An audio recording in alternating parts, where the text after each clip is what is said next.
Salut les amis, j'espère que vous allez super bien. Bienvenue dans la revue de cette semaine. Normalement, je devais faire une revue hier, mais j'étais un peu pris par le temps et tout. Donc, comme je l'ai promis dans le canal, donc je vais rapidement enregistrer la revue pour cette semaine. Alors là, nous sommes sur le graphique du DXY.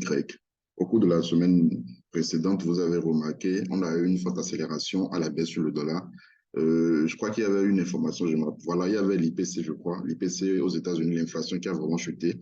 Donc, ça a fait chuter le dollar. Le dollar est revenu sur le plus bas de l'année, notamment ce niveau.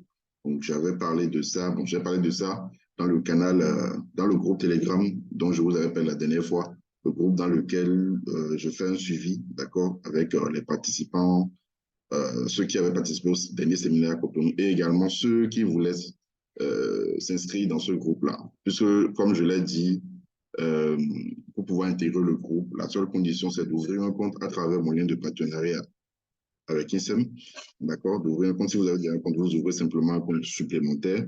À part cela, vous faites un dépôt minimum de $200 et vous avez $50 de bonus en plus et 50% du moins de bonus en plus. Voilà. Et on vous intègre dans le canal, dans le groupe Telegram. Voilà. Et vous pouvez suivre les suivis. C'est un groupe d'analyse, de suivi, d'envoi, d'accord, envoi de position. Ce n'est pas un groupe de signaux. Voilà. Ce n'est pas un groupe de signaux. Donc, c'est un groupe dans lequel, quand moi-même je veux prendre des positions, j'envoie, on analyse d'abord ensemble et puis après, et quand le signal se déclenche, on prend la position et tout. Et on suit. Voilà. C'est en quelque sorte comme ça que ça se passe dans le groupe. Donc, si vous êtes intéressé, vous avez juste mon lien inbox Telegram dans la description de la vidéo. Alors, donc, comme je le disais, le dollar a chuté. Et le vendredi, en plus, nous avons eu le retracement. Donc, à l'ouverture du marché hier, le retracement a atteint les 50% FIBO. Donc, c'est ça qui a fait que le dollar est en train de repasser à la baisse actuellement. Alors, est-ce que nous allons assister à la continuation de cette baisse? Il est fort probable. Déjà, aujourd'hui, je crois qu'il n'y a pas du tout d'informations économiques sur le calendrier. Donc, cette baisse, d'accord, pourrait bien se poursuivre. On pourrait assister à quelque chose du genre, un retour sur le niveau de 100,80, d'accord, pour un retour à la hausse, pour probablement former un double bottom. C'est possible. Comme ça pourrait également casser. Alors, vous avez vu, j'ai tracé la zone FIBO ici, la résistance baissière. Donc, pour le moment, je serai baissier, d'accord, à moyen terme, je serai baissier sur le dollar. Parce que voilà, si je vais sur le graphique daily, excusez-moi, DNCY. Le graphique daily, voilà ce que ça donne. Le graphique hebdo, voilà ce que ça donne. Donc, n'oubliez pas, on a parlé de ce canal ascendant et tout. Le prix est venu dans la zone FIBO. D'accord, ça c'est 50%, c'est 61,8%. Maintenant, si je vais sur le graphique mensuel, qu'est-ce que je fais? DNCY mensuel. Donc, voilà ce que vous avez. Donc, je vais peut-être retracer le FIBO, vous allez bien voir ce que ça donne. Vous voyez, ça a défendu, les 50% ont été défendus par les acheteurs le mois, depuis le mois de janvier, hein, voilà, janvier, février, mars. Donc, c'est ce mois que les vendeurs essayent de casser les 50%. Donc, on peut dire qu'à long terme, d'accord, la hausse, la reprise haussière du dollar dépendra de la clôture de cette bougie mensuelle. D'accord. Donc, en temps normal, si on fait du long terme, donc on devrait attendre la clôture pour voir est-ce que les 50% vont encore défendre, c'est-à-dire vont repousser le prix à la hausse pour qu'on puisse chercher un achat. Voilà. Mais on ne fait pas vraiment du swing, d'accord? On fait plutôt du day trading en quelque sorte, parfois du swing, mais pas en tant que tel. Voilà. Donc, voilà ce qui se présente sur le DXY. Donc, je crois quand même que, je reviens sur le graphique daily. Donc, comme je l'ai dit, je suis baissier quand même pour le moment. D'accord? Je suis baissier pour le moment. Ce n'est que quand on aura une cassure de cette petite résistance baissière, d'accord, qu'on aura un premier signal de hausse. Et vous savez que le vrai signal, d'accord, de hausse, on l'aura après la cassure de cette résistance baissière. Cette résistance baissière qui avait repoussé le prix après la hausse qu'on avait eue ici en février. Voilà, en février, mars et tout. Donc, c'est cette résistance baissière qui avait repoussé le prix. Donc, il faudrait qu'on casse d'abord cette droite, et puis cette droite ensuite, et puis bon, on pourrait avoir des perspectives à la hausse sur le dollar. Donc, si je viens sur l'euro USD, on a déjà une reprise en cours, d'accord? Une reprise haussière en cours sur l'euro dollar. Bon, ici, ça n'a pas tout à fait atteint les 50%, ok? Ça n'a pas tout à fait atteint les 50%, mais on a quand même une reprise. Je crois que c'est à cause de cette résistance que vous avez cette hausse sur l'euro dollar. Voilà. Donc, c'est ce niveau. On va parler de cette petite zone. Bon, pas une petite, hein. En tout cas, ce niveau quand même qui a repoussé le prix. Donc, ça pourrait également revenir, parce que comme je l'ai dit, ça n'a pas encore tout à fait touché les 50%. On pourrait avoir quelque chose du genre. D'accord? Ça pourrait vraiment revenir ou bien évoluer comme ça, puisque bon, aujourd'hui, il n'y a pas d'information. Le marché pourrait consolider et le prix pourrait revenir, toucher les 50 et le support aussi avant de repartir. Et vous savez bien, avant, si on doit chercher une vente, il faudrait que ça casse et le support aussi et les 61,8% avant qu'on ne cherche des opportunités à la baisse, d'accord, sur l'euro USD. Donc, sinon, pour le moment, je suis haussier. Mais je n'ai pas de position à la hausse, je n'ai pas de position à l'achat pour le moment. Je vais plutôt attendre, d'accord, et espérer un retour sur les 50 ou 61% pour chercher à prendre un achat là-dessus. Voilà. Alors, le GBP USD, bon, on a la formation de, comment on appelle ça? Formation probable, d'accord, d'un double bottom, et d'un double top du moins. Seulement qu'on a ce support haussier qui est en train de repousser le prix, et c'est logique. Vous avez rebond, rebond, rebond, donc ça peut également rebondir ici. En tout cas, ça dépendra, d'accord, de la clôture qu'on aura. Déjà que ici, on a déjà eu un rejet ici. Je crois que je vais plutôt attendre la clôture H4 de cette bougie pour voir si je dois prendre un achat ou pas. Voilà. Sinon, le prix pourrait revenir ici avant de repartir, c'est-à-dire sur le support qui va servir de ligne de courant, d'accord, en temps normal avant de repartir. Mais comme je vous l'ai dit, je vais attendre la clôture H4 ici pour avoir la confirmation afin de prendre un achat sur le GBP/USD avec un stop légèrement sous cette mèche, bien sûr. Donc, c'est le range dont on avait parlé, le range est toujours d'actualité, cassure, réintégration, voilà. Donc, ça pourrait repartir, c'est bien possible. Comme je vous l'ai dit, ça dépendra de la clôture de la bougie qu'on aura. Alors, si vous voulez vraiment être extrêmement prudent et tout, vous pouvez attendre la clôture daily, la clôture de la bougie daily, donc c'est-à-dire la clôture ce soir, quoi, pour être vraiment prudent. Sinon, la clôture H4 ici, ça pourrait bien clôturer au-dessus et puis recasser après, c'est bien possible. Ça, vous voyez. Donc, voilà ce que je peux dire pour le GBP USD. Le gold également en train de partir. On a un rebond sur le support aussi ici. Pour ceux qui n'ont pas pris l'achat ici, ça pourrait, vous pouvez, vous irez peut-être en M15, d'accord, chercher une entrée si éventuellement ça devait corriger avant de décoller. Sinon, là, je crois que c'est un peu trop parti, hein. Si c'était ici qu'on était, voilà, on pourrait prendre l'achat. Mais là, selon moi, c'est déjà un peu trop parti. Donc, on pourrait aller en unité de temps inférieure, notamment en M15, et attendre une clôture, attendre une petite correction, d'accord, FIBO, pour pouvoir prendre le train en marche sur le gold. Bien sûr, la cassure du support haussier nous donnera un point d'entrée à la vente. Donc, c'est un peu ça pour le gold. Par contre, l'USDJPY, je crois que c'est toujours possible. J'ai pris une vente tout à l'heure, j'ai envoyé ça dans le groupe. J'ai pris une vente ici, d'accord? Une vente, pourquoi? Parce que voilà, vous avez une résistance baissière. Cette résistance baissière, ok? Vous avez les 50% FIBO, bon, la zone FIBO. Vous avez également cette zone de résistance importante parce que vous avez rejet, rejet, rejet. Donc, ça peut également rejeter le prix ici.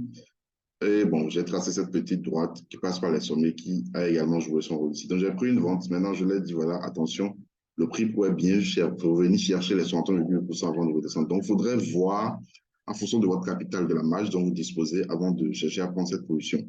Donc, mon stop est légèrement au-dessus de cette mèche-là, c'est-à-dire au-dessus des 61,8%. OK? Et mon TP, bon, on a premier niveau, deuxième niveau, troisième niveau ici.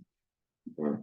Donc, je suis vendeur. Donc, une clôture au-dessus une clôture franche au-dessus des 61,8% invaliderait comment on appelle ça, le scénario baissier établi sur l'USD JPY. Voilà. Donc, l'AUD USD.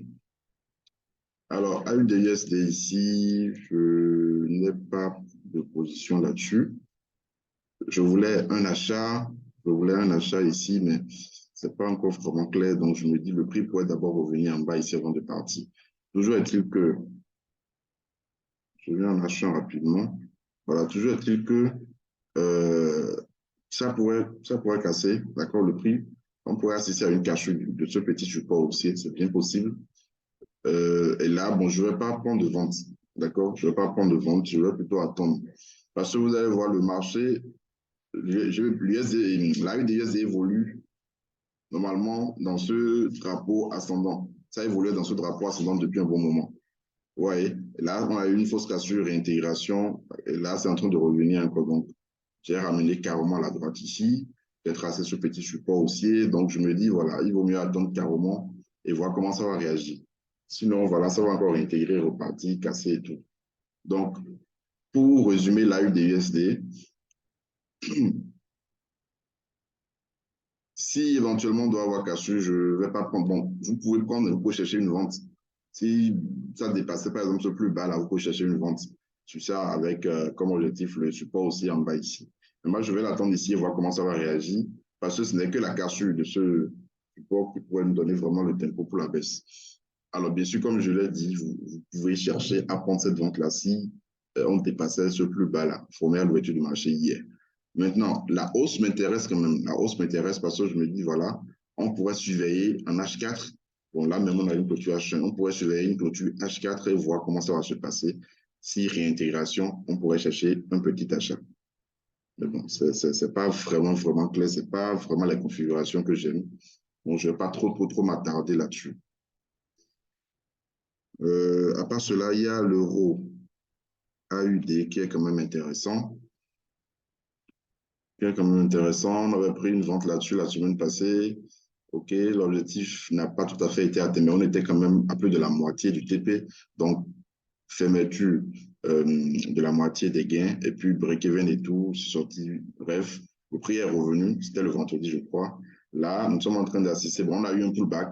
Ça chute, mais là, c'est en train de repartir. Donc, selon moi, hein, je crois que il est encore possible, si le prix revenait en haut pour ceux qui n'avaient pas pris, d'accord, il est encore possible de chercher à prendre une vente sur l'euro AUD. Voilà. Il est vraiment possible. Parce que là, je crois que déjà, la droite qu'on a tracée ici, c'était en H4, je crois, hein, et ça n'avait pas touché la droite. Donc, je me dis, le prix pourrait chercher à aller toucher cette droite-là avant de redescendre. Parce que voilà, c'est un biseau ascendant.